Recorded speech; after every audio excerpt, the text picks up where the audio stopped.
Hello everyone, good morning. उम्मीद करता हूँ यहाँ पे सब लोग ठीक हो गए। आज का जो सेशंस होगा, जो डिस्कशन करेंगे ओसीएम को लेके, मतलब मैंने तुम लोग को इस साल बोला कि मेरा ऑलरेडी सभी चीज़ें मैंने ऑलरेडी पढ़ा चुका हूँ, तो आप प्लेलिस्ट में जाके क्या कर सकते हो, देख सकते हो।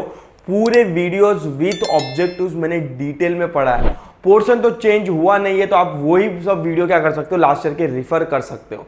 इस साल थोड़ा यूनिक लेके आएंगे, जहां पे मैंने तुम लोग को बोला था कि लास्ट सेशन में मैंने एसपी के 3 क्वेश्चन सॉल्व कराए थे। मतलब क्या था वो अपन डिस्कस किया था, वो भी लास्ट ईयर के बोर्ड एग्जाम का क्या किया था अपन ने सॉल्व किया था।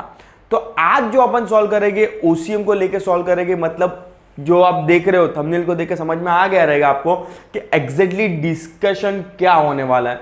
ओसीएम का लास्ट ईयर का पेपर है जो 2024 की बात करूं, मतलब रिसेंटली, जिसके अंदर से मैंने 3 क्वेश्चन इसमें से भी लेके आया हूं। डिस्कस करेंगे वन बाय वन। कुछ भी डाउट रहेगा तो बिंदास कमेंट सेक्शन में लिख देना।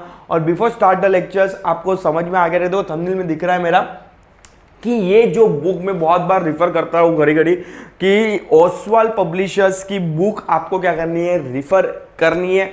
क्यों करनी है वो भी बता देता हूं कि भाई आपको लास्ट ईयर के पेपर सोल्व वाले क्या मिलेंगे, सोल्व वाले मिलेंगे आपको। जो सोल्व पेपर्स आपको देखो जूम करके भी बताता दे रहा हूं कि ये वाला बुक आपको क्या करना है, रिफर करना है, क्योंकि बहुत हेल्पफुल होगा आपको एग्जाम्स को लेके। मैंने तुम लोग को डे 1 पे बोला था कि भाई लास्ट ईयर क्या हुआ था, बहुत टाइम ऐसा हो गया था कि मैंने एंड टाइम पे बोला था ये बुक को रेफर करने के लिए, बट इस बार तो स्टार्टिंग ऑफ द लेक्चर से तुम लोग को इसमें से ही मैं पढ़ा होगा। तो प्लीज जरूर क्या कर देना, बुक बाय कर देना। बहुत मिनिमम कॉस्ट है, 650-700 रुपये है एमआरपी। आप चाहो तो भाई अमेजोन है, गूगल प्ले से भी इनका बुक बाय कर सकते हो, और ऑनलाइन से भी आप क्या कर सकते हो, बाय कर सकते हो। 672 मतलब ऑलमोस्ट 700, चलो आप पकड़ लो राउंड फिगर, 700 की बुक्स है, तो इतना तो आप बेयर कर सकते हो पढ़ाई के लिए। वरना आपको खुद को मालूम है, अगर आप पार्टीज में जा रहे हो तो भाई 1000-2000 तो ऐसे ही कहाँ पे भी नहीं है। ये तो पूरा साल आपके साथ रहने वाला है, क्योंकि आप अगर गूगल पे जाके सॉल्व पेपर ढूंढोगे तो लास्ट ईयर का तो नहीं मिलेगा, डेफिनेटली नहीं मिलेगा। 2023 का भी नहीं मिलेगा, क्योंकि मिलेगा तो हार्डली 1-2 पेपर का मिलेगा, सभी चीज का नहीं मिलेगा। बट ये वाली बुक के अंदर आपको सभी क्वेश्चंस डिटेल में मिलेंगे, और लास्ट ईयर का पेपर सॉल्व करना इज वेरी वेरी इंपॉर्टेंट अगर आपको 90% स्कोर करना है तो बॉस। ठीक है, चलो स्टार्ट द सेशंस। कुछ भी डाउट हो, अगर बाय करना है, अगर बाय नहीं कर पा रहे हो, समहाउ रीजन से आपको कुछ प्रॉब्लम आ रही है, तो बिंदास मुझे कोऑर्डिनेट कीजिए, मैं आपके लिए क्या कर दूंगा, बाय कर दूंगा। ठीक है, मतलब ऑर्डर जो भी आप एड्रेस दोगे, मैं एड्रेस क्या कर दूंगा, डाल के आपके लिए बाय कर दूंगा। हाँ, पर पैसा आपको देना है। ठीक है, चलो। Organisation of commerce and management 12th standard. पहला ही क्वेश्चन लेकर आया हूं, explain the advantage of business processing outsourcing. First of all आप समझते हैं कि हम समझते हैं कि भाई आउटसोर्सिंग होता क्या है sir exactly.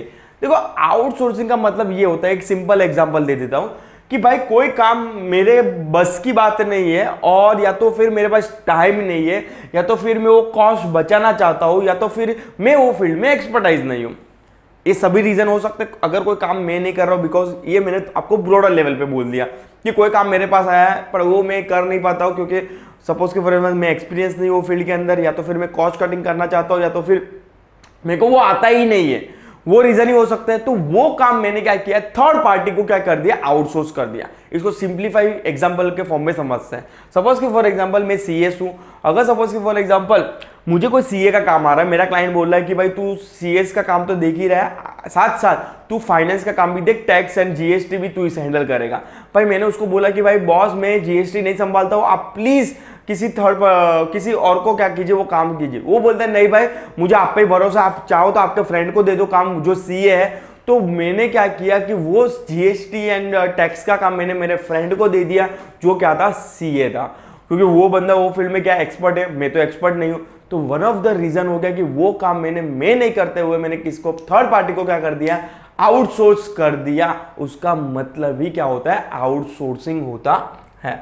Getting my point, मतलब मैं नहीं करते हुए वो काम मैंने मेरे फ्रेंड को दे दिया जो सीए है, वो बंदा वो फील्ड के अंदर एक्सपर्टाइज है, वो डे टू डे बेस पे करता है, उसको मालूम है कि जीएसटी फाइल कैसे करता है, इनकम टैक्स फाइल कैसे करता है। समझ में आ रहा है कि नहीं? तो वो काम मैंने आउटसोर्स कर दिया, वो ही टर्म यहाँ पे बोल सकते हो आप आउटसोर्सिंग। अभी बिजनेस आउटसोर्सिंग क्या होता है? पूरा का पूरा बिजनेस आपने क्या कर दिया, थर्ड पार्टी को आउटसोर्स किया, उसको बोलते हैं बिजनेस आउट। जनरली आप शादी में क्या होता है कि अपन कैटरिंग का काम, ये डेकोरेशन का काम अपन नहीं करता, अपन पूरा का पूरा इवेंट ही क्या कर देते हैं, आउटसोर्स कर देते हैं। तो उसका भी मतलब आप बोल सकते हो बिजनेस प्रोसेसिंग आउटसोर्सिंग बोल सकते हो। आपके सिलेबस के अंदर आई थिंक सो 3 टाइप के आउटसोर्सिंग कवर है। बीपीओ है, nothing but business processing outsourcing, KPO है, नॉलेज प्रोसेसिंग आउटसोर्सिंग, और एलपीओ है, लीगल प्रोसेसिंग आउटसोर्सिंग। ऐसे करके 3 टाइप के आउटसोर्सिंग आपको आपके सिलेबस के अंदर डिस्कस किया है। बिजनेस प्रोसेसिंग, लेट्स सी, देखते हैं बिजनेस प्रोसेसिंग आउटसोर्सिंग होता क्या है और उसके सर्टेन एडवांटेज दिखते हैं अपन। एग्जाम में क्वेश्चन सिंपल आया था, explain the advantage of the business outsourcing processing. तो आपको डिसएडवांटेज बताने की कोई जरूरत नहीं है, अगर जितना पूछा है उतना ही उसको क्या करना है, आंसर करना है, ज्यादा डेट छाना नहीं बनना अपने को। Business processing outsourcing is a subset of the outsourcing, मतलब सबसेट मतलब एक पार्ट है किसका, टोटल आउटसोर्सिंग वर्ड का, that involves the contracting of the operations and responsibility of the specified business process to the third party services provider. BPO refers to the outsourcing of the peripherals activity of the organization to the external organization to minimize the cost and increasing the efficiency. Upon outsourcing मैंने इसलिए किया था कि मैं वो पहले वो चीज के अंदर वो क्या नहीं हूँ, मैं एक्सपर्टाइज नहीं हूँ, या तो वो मैं कॉस्ट कटिंग करना चाहता हूँ। समझ में आ रहा है कि नहीं? या तो एक्सपर्टाइज कौन है, मेरा दोस्त है सीए, क्योंकि वो काम करेगा सीए का तो वो एफिशिएंसी और वर्क निकाल के लाएगा, मतलब मैक्सिमम आउटपुट निकाल के लाएगा। अगर वही काम मैं करता था तो इतना एफिशिएंसी, इतनी क्वालिटी काम में नहीं होती। ठीक है, लेट्स सी एडवांटेज क्या दिया है बीपीओ का। पहला ही है प्रोडक्टिविटी इंप्रूवमेंट, मतलब जस्ट मैंने तुमको अभी ऊपर एक्सप्लेन किया कि भाई क्वालिटी ऑफ वर्क है वो क्या निकल के आएगी, बेस्ट निकल के आएगी अगर मैं वो काम थर्ड पार्टी जो बंदा वो एक्सपर्ट है वो फील्ड के अंदर। तो educated and skilled people perform the task efficiently and thus improve the productivity। अगर आपके एम्प्लॉइज मतलब बोलो ना टैलेंटेड है और अप टू डेट नॉलेज है उसके पास, तो वो ऑफकोर्स वो काम का क्या निकल के आएगा, एफिशिएंसी निकल के आएगी। ऑप्टिमम यूटिलाइजेशन, ऑफकोर्स जो डेटा सपोज के फॉर एग्जांपल मेरे क्लाइंट ने मुझे दिया रहता और वो मैं जीएसटी एंड ऑल सब करने बैठा, और वही डेटा मैं अगर सपोज की फॉर एग्जांपल मेरे सीए को दूं, उसका जो यूटिलाइजेशन है वो डेटा का और मैं जो यूटिलाइज करूंगा वो डेटा में बहुत जमीन आसमान का फर्क हो जाएगा। वो मैक्सिमम यूटिलाइजेशन कर सकता है वो डेटा का, पर मैं इतना यूज नहीं कर सकता। BPO enable the optimum utilisation of the scarce resources. Reduction in cost, of course outsourcing करने का मेन ऑफ द रीजन यही होता है कि भाई कॉस्ट कटिंग कौन करे। सपोज कि फॉर एग्जांपल वो मैं सीए का काम कर भी लेता, उसके लिए मुझे एक स्पेशल बंदे को हायर करो जो 25,000 सैलरी लेगा, 25-30,000 फॉर एग्जांपल, तो वो मेरे लिए क्या है, कॉस्ट है ना। उससे जब मैं मेरे फ्रेंड को बोलूं तू कर भाई, मैं मेरे को परसेंटेज ऑफ कमीशन मुझे दे देना, बात खत्म। ठीक है, cost saving can be a significant to any business. BPO not only help to reduce the cost but also the increasing the productivity and increasing the revenue. Next है improve the human resources. Improve the human resources is another great advantage of the BPO. Outsourcing gives a company the ability to get access to the skilled and trained manpower at a low rate. चलो तो ये question हो गया किसका, BPO का, और उसके advantage है। 5 मार्क के लिए पूछेगा तो आपको उस हमेशा मैं तुमको बोला कि अगर बोर्ड एग्जाम में आपको पहले देखना है कि उसकी औकात कितनी है। अगर उसकी औकात 5 मार्क के लिए है तो आपको 1 से 1.5 पेज भर के कंप्लीट कर देना, 2 या 3 पेज नहीं भरना, भले आपको कितना भी आता हो वो क्वेश्चंस को लेके। ठीक है, चलो सेकेंड क्वेश्चन बोलता है business should allow the participant of the worker in the management. Simple comment पूछा था इन लोगों ने 5 मार्क के लिए कि भाई business should allow participation of the workers in a management, मतलब वर्कर को भी मैनेजमेंट के अंदर पार्टिसिपेशन करना चाहिए। ऑफकोर्स करना चाहिए भाई। आज सपोज कि कोई भी रिलायंस की बात करो, रिलायंस के नो डाउट मुकेश भाई अंबानी अच्छे से संभाल रहे, बट उनको भी मालूम है कहा ना का जो स्ट्रेंथ है उसकी जो है उसका वर्क फोर्स, मतलब जो एम्प्लॉइज काम कर रहे हैं उसके अंदर, वही रिलायंस को आज इतने टॉप पे पहुंचा रही है। आज देखते को सब गुड्स क्या मुकेश भाई अंबानी बनाते हैं? नहीं बनाते। वो सब गुड्स थोड़ी बनाते हैं, वो कस्टमर को फोन करते हैं? नहीं करते हैं। उसकी जो टीम है, पूरी टीम उसने जो सेटअप किया, वो टीम पूरा क्या करती है, एज अ वर्क फोर्स क्या करती है, एज अ ग्रुप क्या करती है, काम करती है। तो उनको भी मैनेजमेंट का, अगर सपोज के फॉर एग्जाम्पल कल बड़ा सा डिसीजन लेना है रिलायंस को, मुकेश भाई अंबानी, तो मुकेश भाई अंबानी डेफिनेटली किसको एक बार कंसल्ट तो करेगा, किसको, अपने एम्प्लॉयज को। तो इन लोग ने बोला है कि भाई business should allow participation of the worker in the management. आपको क्या लगता है कि वर्कर को पार्टिसिपेशन करना चाहिए बिजनेस के अंदर? 100% करना चाहिए, बिकॉज वो एक क्या है, फैमिली है। आज सपोज कोई एम्प्लॉय आपके साथ 15 साल 20 साल से काम कर रहा है ना, मैनेजर कोई भी पोजीशन पे, तो ऑफकोर्स आपको उसकी कंसल्ट लेनी है और उसको ज्यादा आइडिया है वो फील्ड को, क्योंकि मुकेश भाई अंबानी सभी फील्ड के अंदर एक्सपर्ट नहीं हो सकते हैं।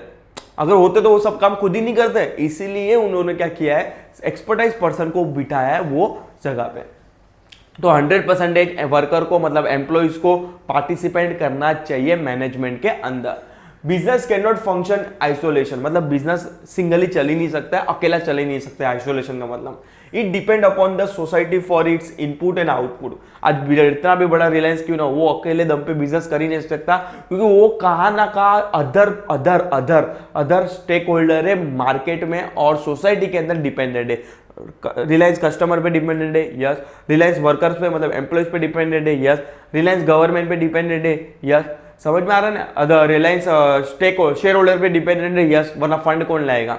समझ में आ रहा है कि नहीं? तो पूरे जितने भी सोसाइटी के अंदर है वो पूरा बिजनेस ये सोसाइटी के विदाउट सोसाइटी नहीं चल सकते। तो वो यहाँ पे बोला है it is conducted with the help of the various interest group such as investors, owners, employees etcetera. Employ are the human resources to the organisation, they must be treated with the dignity and respect. आप कोई भी employees, छोटा सा छोटा employees क्यों ना हो, उसको प्रॉपर डिग्निटी और विथ रिस्पेक्ट उसको क्या करना है, आपको रखना है। The worker must be encouraged to take the part in the management by forming the worker committee. Generally बड़े बड़े ऑर्गेनाइजेशन के अंदर क्या होता है कि एक यूनियन ग्रुप बन जाता है। वो यूनियन ग्रुप तो क्योंकि सबकी राय लेने बैठेगी एक जन की, तो भाई रिलायंस के अंदर भाई 5 लाख 10 लाख एम्प्लॉयज रहेंगे, तो एक की राय लेंगे तो भाई काम ही नहीं आगे बढ़ेगा। तो भाई उनका एक वर्कफोर्स बनता है कि यूनियन कमेटी बनती है कि भाई जो उसका सपोज फॉर एग्जाम्पल 100 के अंदर एक हेड रहेगा, वो हेड ही क्या करेगा, कम्युनिकेट करेगा वो किसके बिहाफ में, 100 के बिहाफ में। Suggestion scheme profit sharing can be encouraged by the management. It will raise their moral and give them a sense of belonging. देखो कोई भी ऑर्गेनाइजेशन अगर ग्रो कर रही है तो एम्प्लॉइज को लिए अच्छी बात है, क्योंकि उनको मालूम है कि भाई over a period of time अपने को बोनस मिल सकता है, डबल बोनस मिल सकता है, इंक्रीमेंट मिल सकता है एम्प्लॉइज के अंदर, अरे एम्प्लॉइज की सैलरी के अंदर। तो ये सब चीजें बहुत ज्यादा एक एनकरेज करता है कोई भी एम्प्लॉइज को। वरना अगर उसको उसकी कंपनी में जो काम कर रहा है वो एम्प्लॉइज अगर उसको लग रहा है कि भाई यहाँ पे कोई वर्थ नहीं है एफर्ट डालने का, क्योंकि कल उठ के कंपनी डूबने वाली है, तो 100% वो डूबेगी। Yes, workers participation in management enable the organisation to win the confidence of the employ. It create and maintain the good healthy and improve relationship between labor and management which is necessary for the success of the any organization। कोई भी business हो, छोटा या बड़ा business क्यों, मैं बात करूं चलो 10 जन का स्टाफ वाला ऑफिस क्यों ना हो, वो पूरा डिपेंड करता है कि आपका मतलब as a owner, as a leader और मतलब एज अ बात कर लो कि सीनियर और जूनियर का रिलेशन कैसा है ऑर्गेनाइजेशन के अंदर, बहुत बड़ा इंपैक्ट क्रिएट करता है। जितना ज्यादा फ्रेंडली नेचर रहेगा उतना ज्यादा सक्सीड होने के चांसेस क्या है, ज्यादा है ऑर्गेनाइजेशन के। Hence business should allow the participation of worker in the management. Simple question पूछा था कि भाई मैनेजर वर्कर को पार्टिसिपेट करना चाहिए मैनेजमेंट के और नहीं। समझ में आ रहा है कि नहीं? ठीक है। और लास्ट क्वेश्चन है इसके अंदर आज डिस्कस करेगा आज के सेशन में, जो होगा distinguish between district commission and state commission. Exam के लिए तुम लोग को मैंने बोला भी था, जब भी आप मेरे वीडियोस देख सकते हो, ऐसा तो कहीं नहीं मैं हवा में बात कर रहा हूँ। एग्जाम टाइम पे जो मेरे रिवीजन सेशन ले रहा था और एग्जाम के अगले दिन ही रात को भी मैंने आई थिंक 25 इंपॉर्टेंट क्वेश्चंस दिया था, उसमें भी मेरा ये इंपॉर्टेंट क्वेश्चंस था कि भाई डिस्ट्रिक्ट कमीशन, स्टेट कमीशन और वो नेशनल कमीशन, आपको तीनों में से एक डिस्टिंग्विश बिटवीन कंपलसरी आएगा। और ये क्वेश्चन आ गया था 5 मार्क के लिए आपके डिस्टिंग्विश के बीच में। ठीक है, तो लेट्स सी अभी ये है क्या। देखो एक कमीशन एग्जैक्टली कोई सपोज को फॉर एग्जाम्पल कंज्यूमर है, कंज्यूमर एक्ट करके पूरा आपको चैप्टर्स है, उसके अंदर ये है डिस्टिंग्विश बिटवीन। अगर कंज्यूमर को कोई प्रॉब्लम है तो वो कहाँ पे जाके अपनी कंप्लेंट फाइल करेगा। तो भाई अपने इंडिया में 3 लेवल पे इन लोग ने क्या किया है, लोग ने कमीशन बिठाया डिस्ट्रिक्ट, स्टेट और नेशनल लेवल पे। अगर डिपेंड करता है कि भाई तेरा मॉनेटरी वैल्यू कितना है, उसके बेस पे, कमीशन के बेस पे क्या तेरी मॉनेटरी वैल्यू मतलब तू अगर कंप्लेंट फाइल कर रहा है और तू कौन से स्टेट में है कि कौन से डिस्ट्रिक्ट में, उसके बेस पे तेरी कंप्लेंट क्या होती है, लॉज होती है। लॉज मतलब होती है फाइल होती है। Let's say what are the basic difference between district and state commission. उन लोग कभी भी स्टेट कमीशन और नेशनल कमीशन नहीं पूछेगा, क्योंकि स्टेट कमीशन और नेशनल कमीशन आप बुक में देख लेना है, as it is same kind of दिखेगा, बट जो डिस्टिंग्विश बिटवीन है, आप बोल सकते हो डिस्ट्रिक्ट कमीशन स्टेट कमीशन, या तो डिस्ट्रिक्ट कमीशन नेशनल कमीशन पूछेंगे, बट स्टेट कमीशन और नेशनल कमीशन के आने के चांसेस में बोल रहा हूं मेरे हिसाब से 1% ही है। बाकी 99% डिस्ट्रिक्ट के सामने कोई और ही रहेगा, या तो स्टेट रह सकता है या तो नेशनल हो सकता है। Yes, let's see meaning a consumer dispute redressal forum at a district level established by the state government is known as a district commission. देखो क्लियरली लिखा है कि भाई डिस्ट्रिक्ट लेवल पे जो कमीशन बिठाई जाती है और उसको डिसाइड कौन करता है, स्टेट गवर्नमेंट। एग्जाम में ऑब्जेक्टिव में ध्यान रख के आना, बच्चे लोग डिस्ट्रिक्ट गवर्नमेंट सिलेक्ट करके आता है। बॉस अपने इंडिया में ओनली दो ही गवर्नमेंट है, एक तो स्टेट लेवल पे और एक है सेंट्रल लेवल पे, मतलब नेशनल लेवल पे बात कर सकता हूं। तो इसको जो सेटअप किया वो किसने किया है, स्टेट गवर्नमेंट ने किया है। डिस्ट्रिक्ट गवर्नमेंट जैसा कोई फंडा ही नहीं है, दो ही गवर्नमेंट है, आप बोल सकते हो स्टेट गवर्नमेंट और central government, nothing but slash करके बोल दो, नेशनल गवर्नमेंट भी बोल सकते हो। A consumer dispute redressal forum at a state level established by the state government is known as a state commission। मतलब इसको भी किसने एस्टैब्लिश किया है, बनाया है, स्टेट गवर्नमेंट ने बनाया। इसको भी किसने बनाया, स्टेट गवर्नमेंट ने ही बनाया है। और नेशनल कमीशन जो है उसको किसने बनाया है, सेंट्रल गवर्नमेंट ने बनाया है। प्रेसिडेंट कौन होगा इसका, मतलब ये कमीशन का, a person who is a sitting or retire or qualified to be a district जज। अगर कोई लोकल डिस्ट्रिक्ट जज है, उसके अंदर वो बैठा है या तो वो था क्या जज, डिस्ट्रिक्ट जज का, तो वो ये कमीशन का भी प्रेसिडेंट बनने के लिए क्या करता है, क्वालिफाई करता है। लेट्स सी यहां पे क्या लिखा है, a person who is sitting or retire or जज of the high court shall be appointed to the state government as a president of the state commission. मतलब वो हाई कोर्ट का जज हो चुका था, मतलब रिटायर हो गया या तो फिर सम अदर रीजन, और है भी, फॉर एग्जाम्पल वो हाई कोर्ट का जज है, तो भी ये स्टेट कमीशन के लिए क्या हो जाता है, एलिजिबल हो जाता है एज अ प्रेसिडेंट। मेंबर्स की बात करते हो, इसके अंदर मेंबर्स कितने होते हैं, not less than 2 and not more than such number of member as may be prescribed in a consultation with the central government. यहां पे हाईलाइट करो कि सर मिनिमम तो 2 मेंबर हो गए, वो तो लिखा है, मैक्सिमम कितने हो गए वो कौन सी गवर्नमेंट डिसाइड करेगी, सेंट्रल गवर्नमेंट डिसाइड करेगी। बच्चे लोग ऑब्जेक्टिव्स स्टार मार्क कर दो, एक छोटे छोटे ऑब्जेक्टिव्स आप कुछ भी सिलेक्ट करके आते हो, और जो हाथ में आने वाला, मतलब एक ऑब्जेक्टिव ऐसा चीज है कि जो आपको स्कोर जो 90 तक पहुंचाना है आपको। देखो 60-70 जो बच्चे लोग ला सकते हैं उसके लिए 90 बहुत ईजी है, बट उसका एक भी रॉन्ग नहीं होना चाहिए ऑब्जेक्टिव जो आपको 20 मार्क का आता है, ठीक है। तो इसको जो मेंबर्स होगा, इसका मैक्सिमम लिमिट कितनी होगी वो सब डिसीजन कौन लेगा, सेंट्रल गवर्नमेंट लेगा। यहां पे भी वही है, बट यहां पे मिनिमम जो रिक्वायरमेंट आएगा 4 की आएगी। देखो नॉट लेस देन 4 और not more than such number of member as may be prescribe in consultation with the central government. मतलब जो मेंबर की लिमिट होगी, मिनिमम तो दोनों में डिसाइड कर दिया 2 और 4, बट मैक्सिमम की लिमिट कितनी होगी वो दोनों सिनेरियो में कौन डिसाइड करेगा, सेंट्रल गवर्नमेंट डिसाइड करेगा। वंस अगेन रिपीट कर रहा हूं, सेंट्रल गवर्नमेंट डिसाइड करेगा। थर्ड टाइम रिपीट कर रहा हूं, सेंट्रल गवर्नमेंट डिसाइड करेगा बॉस। अभी ये मेंबरशिप का टेन्योर कितना होगा, मतलब कितने साल तक ये मेंबर रहेगी ये कमीशन के अंदर।